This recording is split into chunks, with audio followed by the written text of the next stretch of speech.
Sources के बारे में। प्राचीन इतिहास को जानने के स्रोत क्या हैं? आज का जो हमारा टॉपिक है वो है प्राचीन इतिहास को जानने के स्रोत। इतिहास में जानने के लिए, इतिहास को जानने के लिए सबसे ज्यादा इंपॉर्टेंट है सोर्सेस, स्रोत। स्रोत के बिना हम इतिहास के बारे में नहीं जान सकते। तो स्टार्ट करते हैं। सबसे पहले जानते हैं स्रोत होते क्या हैं। जैसा कि आप जानते हैं, प्राचीन इतिहास को जानने के लिए सभी स्रोतों को मुख्यतः दो भागों में बांटा गया है। जो भी सोर्सेज हैं वो कितने भागों में बटे हुए हैं? वो दो भागों में बांटे गए हैं। सबसे पहला कौन सा स्रोत आता है? सबसे पहले आते हैं पुरातात्विक स्रोत, उसके बाद आते हैं साहित्यिक स्रोत। इतिहास को जानने के लिए स्रोत आवश्यक हैं, जिनको दो भागों में बांटा गया है। सबसे पहले आता है पुरातात्विक स्रोत, फिर आता है साहित्यिक स्रोत। पुरातात्विक स्रोत जो होते हैं, पुरातात्विक स्रोत वह स्रोत होते हैं जो हमें खुदाई के दौरान प्राप्त होते हैं। खुदाई के दौरान प्राप्त वे पुरानी वस्तुएं जिनसे हमें इतिहास के बारे में जानने में सहायता मिलती है, वो क्या कहलाती हैं? वो पुरातात्विक स्रोत कहलाती हैं। पुरातात्विक स्रोत में क्या क्या आते हैं? तो पुरातात्विक स्रोतों में आते हैं, खुदाइयों में हमें जो चीजें मिलती हैं वो पुरातात्विक स्रोत कहलाती है, जिनमें अभिलेख, मुद्रा, स्मारक, ये सारी चीजें किसके अंतर्गत आती है? पुरातात्विक स्रोत के अंतर्गत आती हैं। सबसे पहले जानते हैं कि पुरातत्व, पुरातत्व का जो पिता है वो कौन कहलाता है? तो जो जॉन कनिंघम थे, जॉन कनिंघम ने भारतीय पुरातत्व की खोज की, उसकी स्थापना की, जिसके कारण इनको क्या कहा गया? भारतीय पुरातत्व का पिता कहा गया। आपसे एग्जाम में कई बार क्वेश्चन पूछा जा सकता है कि भारतीय पुरातत्व का पिता या भारतीय पुरातत्व का जनक किन्हें कहा जाता है? तो आप क्या आंसर मार्क करेंगे? आप आंसर मार्क करेंगे जॉन कनिंघम। ठीक है, इसके आगे देखते हैं। इसके आगे आते हैं मुद्राएं, मुद्राएं एवं सिक्के। ठीक है, तो जो मुद्राएं हैं, किसी भी गणराज्य, किसी भी राज्य या किसी भी शासक के बारे में जानने के लिए हम कैसे पता करेंगे? उनकी पुरानी हुई चीजों से। तो जो मुद्राएं और सिक्के हैं जो उन्होंने चालू किए थे, जारी किए थे अपने राज्य में, उसके आधार पर हम ये जान सकते हैं कि वहां पर उनकी आर्थिक स्थिति कैसी थी या वह कैसा शासक था। तो मुद्राएं बहुत ही बड़ा रोल प्ले करती हैं ये इतिहास को जानने के लिए। तो सबसे पहले जानते हैं मुद्राएं और सिक्कों के बारे में। तो प्राचीन भारत के गणराज्यों का जो अस्तित्व था वो किससे प्रमाणित होता है? वो मुद्राओं से ही प्रमाणित होता है। उन पर कौन सी तिथियां अंकित होती हैं? उससे उनकी जो कालक्रम है कि उन्होंने कहां से कहां तक, कितने कितने शासन तक उन्होंने, कितने कितने कालक्रम में उन्होंने शासन किया है, ये पता चलता है किससे? सिक्कों से। ठीक है। अच्छा, आपको ये भी चीज पता होना चाहिए कि सिक्कों के अध्ययन को क्या कहा जाता है। तो जो प्राचीन भारत के सिक्के थे उनके अध्ययन को क्या कहा जाता है? उनके अध्ययन को न्यूमिस्मैटिक्स कहा जाता है। आपसे कई बार ये क्वेश्चन पूछा जा सकता है कि न्यूमिस्मैटिक्स में किस चीज का अध्ययन किया जाता है। तो आपको ये बात पता होनी चाहिए कि न्यूमिस्मैटिक्स में प्राचीन सिक्कों का अध्ययन किया जाता है। अभी कब शुरू हुआ था, ये हमें कब मिली है? तो भारत में जो प्राचीनतम सिक्का है उसकी खोज कब हुई है, उसकी स्थापना कब हुई है, ये कब से शुरू है? 5वीं शताब्दी ईसा पूर्व से। ठीक है, 5वीं शताब्दी ईसवी पूर्व से, जिसको हम क्या बोलते हैं? आहत सिक्के या पंचमार्क सिक्के। अब इनको आहत या पंचमार्क क्यों कहा जाता है? क्योंकि ये चांदी के बने होते थे और चांदी के ऊपर ये ठप्पा मार करके या उसको दबा करके क्या निर्मित किया जाता था, जिसके कारण क्या बोला जाता है? इनको आहत सिक्के कहा जाता है। अभी कौन सी धातु से बने थे? ये चांदी की धातु से निर्मित थे। ठीक है, तो आपको ये पता होना चाहिए कि जो पंचमार्क सिक्के थे वो चांदी की धातु से बने हुए थे, या आहत सिक्के थे वो चांदी की धातु से बने थे, और कब से प्रचलन में थे? 5वीं शताब्दी ईसवी पूर्व से। ठीक है, इसके बाद आते हैं सोने के सिक्के। सबसे पहले कौन से सिक्के थे? चांदी के सिक्के थे, उसके बाद सोने का सिक्का आया है। ठीक है, तो सबसे पहले जो सोने का सिक्का है वो किसने शुरू किया था, किसने जारी किए थे? तो भारत में सर्वप्रथम सोने का जो सिक्का था वो किसने जारी किया था? हिंद यवन शासकों द्वारा जारी किया गया था। इसके बाद आता है भारत में सबसे पहले जो भारत के शासक थे उन्होंने जो सोने के सिक्के जारी किए थे वो किसने किए थे? तो सबसे ज्यादा जो सोने के सिक्के जारी किए थे वो किसने किए थे? गुप्त शासकों द्वारा। लेकिन जो शुद्ध सोने के सिक्के थे, जो शुद्ध सोने के सिक्के हैं वो किसने शुरू किए थे? कुषाण शासक कनिष्क द्वारा जारी किए गए थे। ये दो बातें हैं, इनको आपको याद करनी है। एक क्या है कि भारत में सर्वाधिक सोने के सिक्के किसने जारी किए? तो गुप्त शासकों ने जारी किए थे। और सबसे ज्यादा शुद्ध सिक्के सोने के किसने जारी किए थे? तो कुषाण शासकों ने जारी किए थे। कुषाण में भी किसने? कनिष्क ने। ठीक है, उसके बाद आता है सातवाहन शासक। सातवाहन शासकों ने सिर्फ कौन से सिक्के जारी किए हैं? सीसे और पोटीन के सिक्के जारी किए हैं। इनके कोई भी सोने के सिक्के अभी तक नहीं मिले हैं। ठीक है, तो आपको पता चल गया है कि गुप्त शासकों ने और कुषाण शासकों ने कौन से सोने के सिक्के जारी किए थे, और सातवाहनों ने केवल कौन सा सिक्का जारी किया था? सीसा और पोटीन का। इसके बाद आते हैं नेक्स्ट पे। नेक्स्ट आता है अभिलेख। नेक्स्ट आते हैं अभिलेख। अभिलेख क्या होते हैं? अभिलेख वह होते हैं जो स्तंभों, शिलाओं, ताम्रपत्रों, मुद्राओं, मूर्तियों या मंदिर की दीवारों पर खुदे मिलते हैं, उनको क्या बोला जाता है? अभिलेख बोला जाता है। ठीक है, और अभिलेखों के अध्ययन को क्या कहते हैं? अभिलेखों के अध्ययन को पुरालेख शास्त्र कहा जाता है। सिक्कों के अध्ययन को न्यूमिस्मैटिक्स कहते हैं और अभिलेखों के अध्ययन को क्या कहते हैं? पुरालेख शास्त्र कहते हैं। ये बात आप याद रखिएगा क्योंकि ऐसा क्वेश्चन पूछा जा सकता है आपसे एग्जाम में। फिर आता है कि भारत का सबसे पुराना जो अभिलेख है वो कौन सा है? तो सबसे ज्यादा पुराना अभिलेख कौन सा है? हड़प्पा काल का है। ठीक है, जिसको क्या अभी तक पढ़ा नहीं जा सकता। उसके बाद जिसको हम पढ़ सकते हैं वो कौन सा अभिलेख है? प्राचीनतम पठनीय अभिलेख जिसको पढ़ा जा सकता है वो किसका है? सम्राट अशोक का अभिलेख है। जिसको किसने पढ़ा था? जिसको सबसे पहले किसने पढ़ा था? 1837 में जेम्स प्रिंसेप ने पढ़ा था। ठीक है, अशोक के अभिलेख को सबसे पहले किसने पढ़ा था? जेम्स प्रिंसेप ने।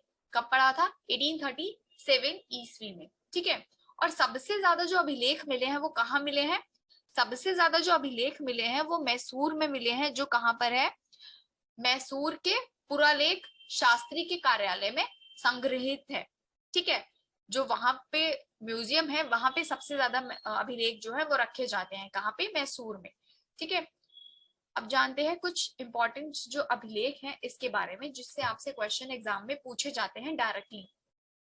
सबसे पहले आता है जूनागढ़ अभिलेख। जो जूनागढ़ अभिलेख था वो किसका अभिलेख है? ये शक शासक रुद्रादमन फर्स्ट का है। ठीक है, ये संस्कृत भाषा का सबसे पहला और सबसे लंबा अभिलेख है।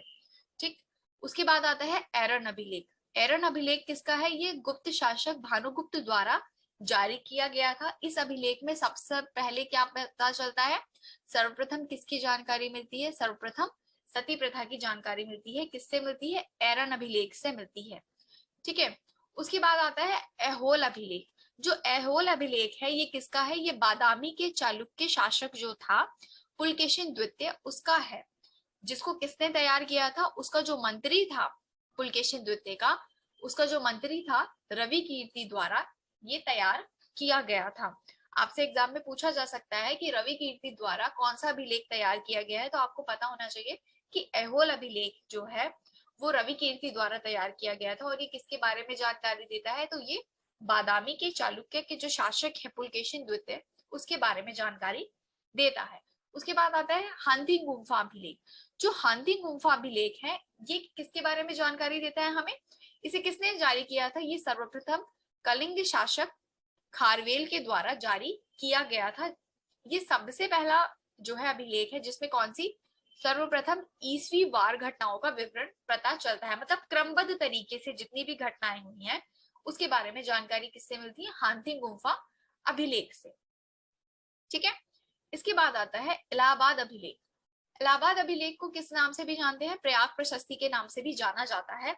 ये मूल रूप से कौन सा किसका अभिलेख है? ये वैसे तो सम्राट अशोक का अभिलेख है, लेकिन बाद में इस पर हरिशेन द्वारा समुद्रगुप्त की उपलब्धियों को भी खुदवाया गया था। ठीक है, आगे चलकर इस पे किसने, मुगल शासक जो जहांगीर था उसने भी इस पर अपने संदेश खुदवाए हैं। यानी कि इलाहाबाद अभिलेख जो है और जो प्रयाग प्रशस्ति है वो वैसे तो अशोक की है, लेकिन उसकी इस अभिलेख पर किसने किसने अपनी उपलब्धियों के बारे में पता चलता है, किनकी किनकी, सबसे पहले अशोक की, उसके बाद समुद्रगुप्त की, और दूसरी किसकी, मुगल शासक जहांगीर की। ठीक है, तो ये तीन राजाएं हैं जिनके बारे में किस पे पता चलता है, अभिलेख। कौन से अभिलेख में, इलाहाबाद या प्रयाग प्रशस्ति अभिलेख से। ठीक है, उसके बाद आता है मास्की या गुर्जरा अभिलेख। जो मास्की और गुर्जरा अभिलेख है, ये दोनों अभिलेख किसके हैं, ये भी अशोक के हैं। अभी हमने सबसे पहले क्या पढ़ा है कि जितने भी सर्वाधिक अभिलेख हैं वो किसके हैं, अशोक के हैं। तो हम ये जो पढ़ रहे हैं ये अशोक के अभिलेख के बारे में पढ़ रहे हैं। ठीक है, तो ये जो दोनों अभिलेख है मास्की और गुर्जरा, इनकी क्या विशेषताएं हैं, इनकी सबसे इंपॉर्टेंट विशेषता है कि इन दोनों अभिलेखों में अशोक के दो नाम मिलते हैं। कौन से नाम मिलते हैं, अशोक, प्रियदर्शी और अशोक, ये दोनों नाम किसमें मिलते हैं, मौस्की और गुर्जरा अभिलेख में। इसके बाद आता है भाब्रू और रुमंदेई अभिलेख। तो ये अभिलेख कौन से हैं, ये दोनों अभिलेख अशोक के ही हैं, जिनसे क्या पता चलता है कि उसकी किसमें, बौद्ध धर्म में आस्था हो गई थी, बौद्ध धर्म के प्रति उसकी आस्था है। इसके बारे में किससे पता चलता है, भाब्रू और रुमबंदेई अभिलेख से। इसके बाद आता है रूपनाथ अभिलेख। रूपनाथ अभिलेख से अशोक के शैव धर्म के प्रति आस्था का पता चलता है। पर्सिपोलिस व नक्शे रुस्तम अभिलेख में ईरान और भारत के संबंधों का वर्णन है।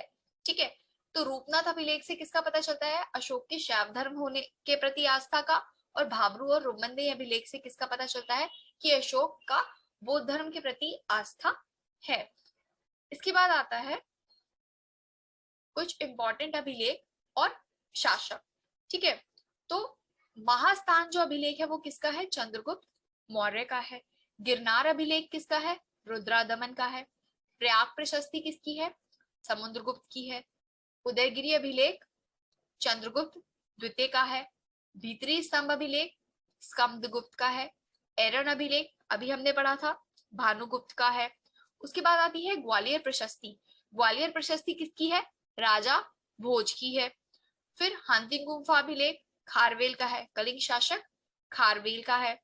नासिक प्रशस्ति, नासिक अभिलेख किसका है, गौतमी बलश्री का है, जो कौन है, सातवाहन है। नासिक अभिलेख सातवाहनों के बारे में जानकारी देता है, जो उनकी माता कौन है, गौतमी बलश्री। और देवपाड़ा अभिलेख से किसके बारे में पता चलता है, सेन वंश के विजय सेन के बारे में। और ऐहोल अभिलेख पुलकेशिन द्वितीय, बादामी के जो चालुक्य है पुलकेशिन द्वितीय, उनके बारे में पता चलता है। आपको ये सब अभिलेख के बारे में पता चलना चाहिए कि कौन सा अभिलेख किसका है, क्योंकि ऐसे क्वेश्चंस कैसे आ जाते हैं, मैचिंग्स में आ जाएंगे, या फिर उनके सामने आ जाएगा कि हाँ कौन सा एक गलत है, ऑड वन आउट में आ जाएगा। तो ये आपको पता होना चाहिए कि कौन सा अभिलेख किसका है। इसके बाद आते हैं साहित्यिक स्रोत। अभी तक हमने क्या पढ़े थे, पुरातात्विक स्रोत, और अब हम क्या पढ़ने जा रहे हैं, साहित्यिक स्रोत।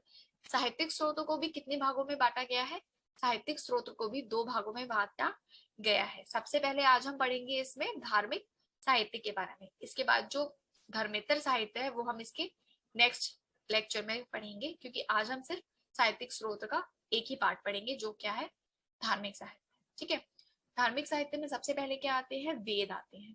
वेद क्या होता है, वेद का मतलब होता है महत्तम ज्ञान, अर्थात पवित्र या आध्यात्मिक ज्ञान या संपूर्ण वैदिक इतिहास की जानकारी के स्रोत क्या है, वेद है। वेद का मतलब क्या होता है, संपूर्ण ज्ञान।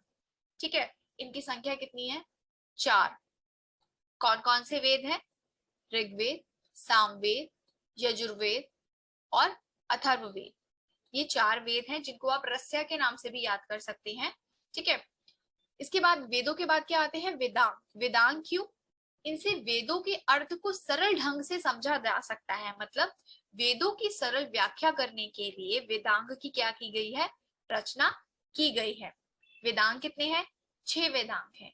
कौन कौन से, शिक्षा, कल्प, व्याकरण, निरुक्त, छंद और ज्योतिष। ये क्या है, 6 तरह के वेदांग हैं। आपसे एग्जाम में ऐसा क्वेश्चन पूछा जा सकता है कि वेदांग कितने हैं, तो आपको पता होना चाहिए कि 6 वेदांग है। ठीक है, इसके बाद आता है, नेक्स्ट आते हैं ब्राह्मण ग्रंथ। ब्राह्मण ग्रंथ में क्या आएंगे, वेदों की गद्य रूप में की गई सरल व्याख्या को क्या कहा जाता है, ब्राह्मण ग्रंथ कहा जाता है। वेदों की गद्य के रूप में की गई सरल व्याख्या को क्या कहा जाता है, ब्राह्मण ग्रंथ कहा जाता है। ठीक है, वेदांग, वेदों की सरल व्याख्या करने को वेदांग कहा गया था, लेकिन वेदों की गद्य के रूप में व्याख्या करने को क्या कहा गया है, ब्राह्मण ग्रंथ कहे गए हैं। इसके बाद आता है अरण्यक। अरण्यक क्यों कहा जाता है इसको, क्योंकि इसकी रचना जंगलों में की गई थी। ये ब्राह्मण ग्रंथ का क्या अंतिम हिस्सा माना जाता है। इसमें ज्ञान एवं चिंतन की प्रधानता दी गई है, क्योंकि ज्ञान एवं चिंतन कैसे, एकांत में जाकर के आप क्या करते हैं, ज्ञान की प्राप्ति करते हैं, ध्यान करते हैं, तो उससे क्या होता है, अरण्यक क्या होता है, जंगलों में की गई व्याख्या, जंगलों में की गई रचनाएं, इसको क्या बोला गया है, ब्राह्मण ग्रंथ का अंतिम हिस्सा माना गया है, जिसमें ज्ञान और चिंतन की क्या की गई है, प्रधानता की गई है, ज्यादा महत्व दिया गया है। अरण्यन के बाद क्या आता है, उपनिषद आते हैं, जिसमें क्या, ब्रह्म विद्या प्राप्त करने के लिए गुरु के समीप बैठना, इन्हें वेदांत भी कहा जाता है। वेदांत का मतलब ऐसा होता है, उपनिषद का मतलब ऐसा माना गया है कि गुरु के समीप बैठकर प्राप्त की गई विद्या को क्या बोला जाता है, उपनिषद बोला जाता है। ठीक है, उपनिषद की रचना कितनी कुल संख्या है, उपनिषदों की कुल संख्या 108 है। और भारत का जो राष्ट्रीय आदर्श वाक्य है कौन सा, सत्यमेव जयते, ये कौन से उपनिषद से लिया गया है, तो ये मुंडिको उपनिषद से लिया गया है। कई बार आपसे एग्जाम में क्वेश्चन पूछा जाता है कि मुंडिको उपनिषद कौन से उपनिषद से लिया गया है, तो आपको पता होना चाहिए कि सत्यमेव जयते जो है वो मुंडिको उपनिषद से लिया गया है। इसी उपनिषद में कौन सी तुलना की गई है, यज्ञ की तुलना टूटी नाव से की गई है। इसी के आधार पर ये कहा जाता है कि इस उपनिषद में कई बातें वर्णन की गई हैं। सर्वप्रथम श्री कृष्ण का, अच्छा एक क्वेश्चन ये भी बनता है कि श्री कृष्ण का सर्वप्रथम जो उल्लेख है वो कौन से उपनिषद में मिलता है, तो वो कौन से उपनिषद में मिलता है, छांदोग्य उपनिषद में मिलता है। उपनिषदों से क्या पता चलता है हमें, उपनिषदों की रचना क्यों की गई, उपनिषदों की जो रचना है उससे हमें क्या पता चलता है, उपनिषदों से तत्कालीन भारत की कौन सी राजनीतिक, सामाजिक एवं धार्मिक स्थिति की जानकारी मिलती है। भारत की राजनीतिक, सामाजिक और धार्मिक स्थिति की जानकारी किससे मिलती है, उपनिषदों से मिलती है। ठीक है, इसके बाद आते हैं महाकाव्य। महाकाव्य कौन कौन से हैं, महाकाव्य सिर्फ 2 हैं। भारत के 2 प्राचीनतम महाकाव्य है जिनके बारे में आप जानते होंगे बहुत अच्छे से, एक रामायण और दूसरा महाभारत। साक्ष्यों के आधार पर इनका जो रचना काल है वो कौन सी शताब्दी माना जाता है, 4वीं शताब्दी ईसवी पूर्व से 4वीं शताब्दी ईसवी तक, इनके बीच का काल माना जाता है। इसके बाद क्या आते हैं, रामायण। रामायण के रचनाकार कौन है, महर्षि वाल्मीकि। कई बार आपसे क्वेश्चन पूछा जा सकता है कि रामायण की रचना किसने की थी। ठीक है, तो आपको पता होना चाहिए कि रामायण की रचना किसने की है, महर्षि वाल्मीकि ने, जो कौन सी भाषा में है, संस्कृत भाषा में है। और इसमें कितने श्लोक हैं, इसमें टोटल 24,000 श्लोक हैं। इससे भी किसकी, तत्कालीन भारत की राजनीतिक, सामाजिक एवं धार्मिक स्थितियों के बारे में पता चलता है। उपनिषदों से भी भारत की राजनीतिक, सामाजिक और धार्मिक स्थिति का पता चलता है, और रामायण से भी भारत की राजनीतिक, सामाजिक और धार्मिक स्थिति का पता चलता है। इसके बाद आता है महाभारत। महाभारत का जब रचना हुई थी तो इसका आरंभ में नाम क्या था, जय संहिता था। ठीक है, और इसकी रचना किसने की है, महर्षि वेदव्यास ने। इसमें कंफ्यूज मत होना, कई बच्चे क्या करते हैं, कंफ्यूज हो जाते हैं कि रामायण की रचना वेदव्यास ने की है और महाभारत की रचना वाल्मीकि ने की है। नहीं, तो आपको अच्छे से याद रखना है कि रामायण की रचना किसने की है, वाल्मीकि ने की है, और महाभारत की रचना किसने की है, महर्षि वेदव्यास ने की है। इसका पहले नाम क्या था, जय संहिता था। ठीक है, लेकिन इसमें श्लोकों की मूल संख्या कितनी थी जब इसकी रचना हुई थी, तो 8800 थी। ठीक है, लेकिन वर्तमान में इसकी संख्या कितनी है, 1 लाख है। वर्तमान में इसके श्लोक कितने हैं, 1,00,000 है और इसमें टोटल कितने पर्व है? 18 पर्व है। कितने पर्व है? 18 पर्व है। और जो श्रीमद् भागवत गीता है, श्रीमद् भागवत गीता महाभारत के कौन से पर्व से ली गई है? तो श्रीमद् भागवत गीता महाभारत के भीष्म पर्व से ली गई है। ठीक है, तो आप ये याद रखेंगे कि भीष्म पर्व से क्या लिया गया है? श्रीमद् भागवत गीता ली गई है। और महाभारत में कितने पर्व है? 18 पर्व है। इसके बाद आता है महाभारत का जो युद्ध था वो कब हुआ था? 950 ईस्वी पूर्व में लड़ा गया था। ठीक है, जो कितने दिन तक चला था? 18 दिनों तक चला था। और ये विश्व का सबसे बड़ा महाकाव्य है और इसको कौन से वेद के रूप में जाना जाता है? इसको 5वें वेद के रूप में जाना जाता है महाभारत को। ठीक है, उसके बाद आता है पुराण। पुराण को क्या बोला जाता है? इसको पंचम वेद कहा जाता है। पुराण को क्या बोला जाता है? पंचम वेद कहा जाता है, जिसको क्या बोला गया है? इसकी रचना किसने की है? लोमहर्ष और उग्रश्रवा। पुराणों की रचना किसने की है? लोमहर्ष और उनके पुत्र उग्रश्रवा ने उनकी रचना की है पुराणों की। टोटल कितने पुराण है? टोटल कितने पुराण है? पुराणों की संख्या कितनी है? 18। पुराणों की रचना क्यों की गई है? पुराणों से हमें किस बारे में जानकारी मिलती है? तो पुराणों से हमें प्राचीन शासकों की वंशावली का विवरण मिलता है। ठीक है, पुराणों से हमें किसके बारे में जानकारी मिलती है? पुराणों से हमें प्राचीन शासकों की वंशावलियों का विवरण मिलता है। सबसे ज्यादा प्रामाणिक और प्राचीन पुराण कौन सा है? मत्स्य पुराण है। पुराणों में सर्वाधिक प्राचीन एवं प्रामाणिक पुराण कौन सा है? मत्स्य पुराण है। ये कौन से संबंध से है? ये सातवाहन वंश से संबंधित है। ये कौन से वंश से संबंधित है? सातवाहन वंश से संबंधित है। ठीक है, इसके बाद आता है विष्णु पुराण से कौन से वंश की जानकारी मिलती है? मौर्य वंश की। ठीक है, आपको ये चीज याद रखनी है कि मत्स्य पुराण से कौन से वंश की जानकारी मिलती है? सातवाहन वंश की। ठीक है, और विष्णु पुराण से कौन से वंश की जानकारी मिलती है? मौर्य वंश की। और वायु पुराण से किस वंश की जानकारी मिलती है? गुप्त वंश की। तो ये जो 3 वंश है, इससे क्या पता चलता है हमें? इन तीनों वंशों से हमें पता चलता है गुप्त शासकों के वंश की जानकारी वायु पुराण से मिलती है, मौर्य वंश की विष्णु पुराण से, और मत्स्य पुराण से सातवाहन वंश की जानकारी मिलती है। कई बार ये क्वेश्चन पूछा गया है हर एग्जाम में। वंश से रिलेटेड, पुराणों से रिलेटेड क्वेश्चन हर एग्जाम में आता है। ठीक है, तो आप ये याद रखिएगा। उसके बाद आता है बौद्ध साहित्य। बौद्ध साहित्य कितने भागों में विभाजित है? 4 भागों में विभाजित है। ठीक है, कौन कौन से? जातक, त्रिपिटक, पाली ग्रंथ और संस्कृत ग्रंथ। ये क्या है? भाषाएं हैं। ठीक है, सबसे पहले आता है जातक। जातक क्या है? बौद्धों का एक बहुत ही पवित्र ग्रंथ है। इसमें कितनी? 550 कथाओं का संग्रह है, जिसमें महात्मा बुद्ध के पूर्व जन्मों की कहानियों का वर्णन किया गया है। अजंता की जो चित्रकारी है उसके ऊपर जातक की कहानियां दर्शाई गई हैं। जो जातक की कथाएं हैं, कहानियां हैं, वो किसमें दर्शाई गई हैं? वो अजंता की चित्रकारी में, अजंता की पेंटिंग्स में आपको देखने को मिलेंगी। इसके बाद आता है त्रिपिटक। त्रिपिटकों की भाषा क्या है? त्रिपिटकों की भाषा जो है वो प्राकृत है। ठीक है, ये कितने त्रिपिटक है?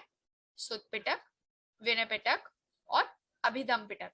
ठीक है, और पाली ग्रंथ में क्या है? प्राचीनतम जो बौद्ध ग्रंथ थे वो कौन सी भाषा में लिखे गए थे? पाली भाषा में लिखे गए थे। ठीक है, लेकिन जो त्रिपिटक है उनकी भाषा क्या है? प्राकृत है। ये याद रखिएगा कि जो पुराने ग्रंथ हैं तो कौन सी भाषा में है? वो पाली भाषा में है। लेकिन जो त्रिपिटक है उनकी भाषा क्या है? प्राकृत है। फिर आता है मिलिंद पन्हो। मिलिंद पन्हो में क्या है? इस बौद्ध ग्रंथ में यूनानी शासक जो था मिनांडर, जिसको मिलिंद कहा जाता है, और बौद्ध भिक्षु जो था नागसेन, उसके बीच में जो वार्तालाप हुआ है उसका वर्णन किसमें किया गया है? मिलिंद पन्हो में किया गया है। इसके बाद आता है दीपवंश। दीपवंश से किसके बारे में पता चलता है? दीपवंश से श्रीलंका के इतिहास पर प्रकाश पड़ता है। ये पहला बौद्ध ग्रंथ है जिसमें श्रीलंका, श्रीलंका का नाम क्या बताया गया है इसमें? सिंहल द्वीप। आपसे क्वेश्चन आ जाएगा कि सिंहल द्वीप के बारे में कौन सी ऐसा ग्रंथ है जिससे प्रकाश पड़ता है? तो दीपवंश जो है वो श्रीलंका यानी कि सिंहल द्वीप पर के इतिहास पर क्या करती है? प्रकाश डालती है। ठीक है, याद रखेंगे आप। इसके बाद आता है महावंश। महावंश में क्या? मगध के राजाओं की क्रमबद्ध सूची कि मगध पर कितने कितने राजाओं ने शासन किया, कौन कौन से राजाएं कब आए, राजाओं के बारे में किससे पता चलता है? महावंश से पता चलता है। उसके बाद आता है चूल वंश। चूल वंश किससे? इससे कैंडी यानी कि चोल साम्राज्य के विघटन की जानकारी मिलती है। चोल साम्राज्य का विघटन कैसे हुआ इसके बारे में कौन बताता है? चूल वंश बताता है। अच्छा, अब आते हैं कुछ संस्कृत की ग्रंथ हैं जिनकी भाषा क्या है?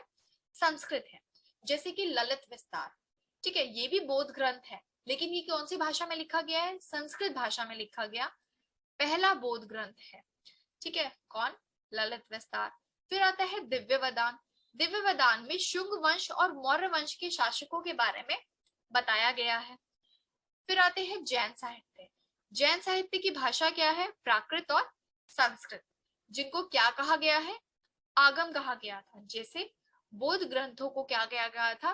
त्रिपिटक कहा गया था बौद्ध साहित्य को, उसी तरह से जैन साहित्य को क्या कहा जाता है? आगम कहा जाता है। ठीक है, फिर आते हैं आचरण सूत्र। आचरण सूत्र में क्या है? जैन भिक्षुओं के विधि निषेध एवं आचार विचारों का क्या है? वर्णन है। किसमें? किसमें वर्णन है? आचरण सूत्र में। किसमें? जैन भिक्षुओं के विधि निषेध एवं आचार विचारों के बारे में उनका वर्णन किया गया है। फिर आता है भगवती सूत्र। भगवती सूत्र में महावीर स्वामी के जीवन और उनके अन्य समकालिकों के साथ उनके क्या संबंध थे इसके बारे में बताया गया है। और 16 महाजनपदों के बारे में भी संपूर्ण जानकारी किसमें मिलती है? भगवती सूत्र से मिलती है। आपसे कई बार एग्जाम में क्वेश्चन पूछा जाएगा कि जो 16 महाजनपद है इनके बारे में जानकारी किससे मिलती है? तो किससे मिलती है? भगवती सूत्र से मिलती है। ठीक है, इसके बाद आते हैं कुछ ये मुख्यतः दर्शन है और ये उनकी रचना किसने की थी ये है, क्योंकि कई बार एग्जाम में ये दर्शन पूछे जाते हैं और उनके नाम, किनकी रचना किसने की थी, मैचिंग में आ जाता है या फिर ऑड वन आउट में आ जाएगा। तो आपको ये पता होना चाहिए कि जो चार्वक है वो क्या है? भौतिकवादी भी है और इसकी रचना किसने की है? चार्वक ने की है। जैसे कि सांख्य, सांख्य की रचना किसने की है? सांख्य की रचना कपिल ने की है। फिर आता है योग। योग की रचना पतंजलि ने की है योग सूत्र के माध्यम से। फिर न्याय, न्याय की रचना गौतम ने की है न्याय सूत्र के माध्यम से। वैशेषिक की रचना कानाद या उलूक ने की थी और पूर्व मीमांसा की रचना जैमिनी ने की है और उत्तर मीमांसा की रचना बद्रायण ने की है ब्रह्म सूत्र के माध्यम से। ठीक है, आज जो हमने पढ़ा है वो क्या पढ़ा था? प्राचीन भारतीय इतिहास के स्तोत्र का पहला पार्ट। इसके जो नेक्स्ट पार्ट है वो हम नेक्स्ट वीडियो में शेयर करेंगे। Thank you.